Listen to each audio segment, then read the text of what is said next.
दिग्गी तले अंधेरा, आपने पहले सुना होगा दिया तले अंधेरा। हैरत की बात है कि जिस राधोगढ़ नगरपालिका से अपने राजनीतिक कैरियर की उनने शुरुआत करी थी, उस नगरपालिका में कांग्रेस को सिर्फ 3 सीटें मिली हैं और उसके बाद भी भाई खुश हैं।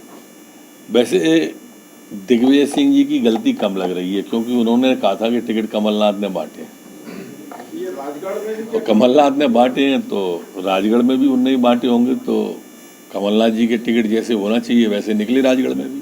समीक्षा तो कहीं भी हार हो, वैसे हमें बहुमत मिला है वहाँ पर, भारतीय जनता पार्टी को ग्वालियर में बहुमत मिला है, लेकिन समीक्षा तो हमेशा करनी ही चाहिए।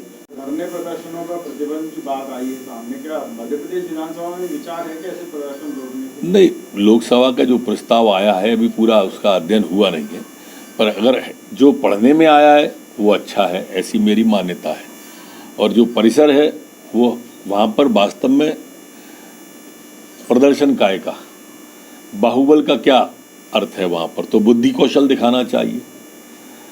बाहुबल का तो होता ही नहीं है विधानसभा के अंदर, बुद्धि कौशल का होता है। वो फ्लोर हमें मिला है, संवाद के लिए मिला है, चर्चा के लिए मिला है, इसलिए वो चर्चा होनी चाहिए। आक्रांता कभी भी हमारे आदर्श हो नहीं सकते, और इसलिए अगर हटाए गए हैं आक्रांताओं के तो मैं उस निर्णय का स्वागत करता हूं। मध्य प्रदेश की सरकार भी समीक्षा करेगी कि इस तरह से आकांक्षा हमारे पाठ्यक्रम में तो नहीं, आगे विचार करेंगे। कांग्रेस में हार के बाद अब समीक्षा होगी, कमलनाथ जी बैठक करने जा रहे हैं, हार क्यों हुई उसका पता लगाएंगे। लगातार मैं देख रहा हूं कि पिछले 2-3 साल से हार की समीक्षा हो रही है, कभी जीत की भी करो। 28 की हुई तो हार गए, फिर 4 विधानसभा लोकसभा की हुई तो हार गए, नगर पालिका नगर पंचायत की हुई तो हार गए। भैया निकलो कभी जनता की सेवा के लिए, कोरोना में निकलो, बाढ़ में निकलो, तो जनता भी तो देखे आपको कभी बीच में। जनता की बीच जाना ही नहीं है तो हार की समीक्षा ही होगी। उसमें 12 डेड बॉडी मिली थी, 12 की 12 उनके परिवारों को सुपुर्द कर दी गई हैं। दुखद घटना थी। 7 महाराष्ट्र के लोग थे, 4 उसमें राजस्थान के लोग थे और 1 इंदौर के व्यक्ति थे। हमारी एनडीआरएफ की टीम भोपाल से वहाँ पर गई हुई है,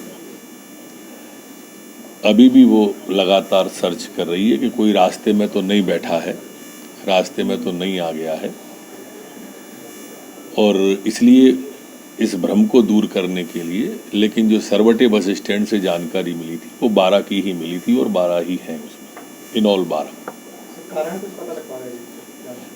कारण तो अभी भी उसी तरह का बताते हैं कि मोटरसाइकिल वालों को बचाने के कारण से बस बहकी और नदी में चली गई।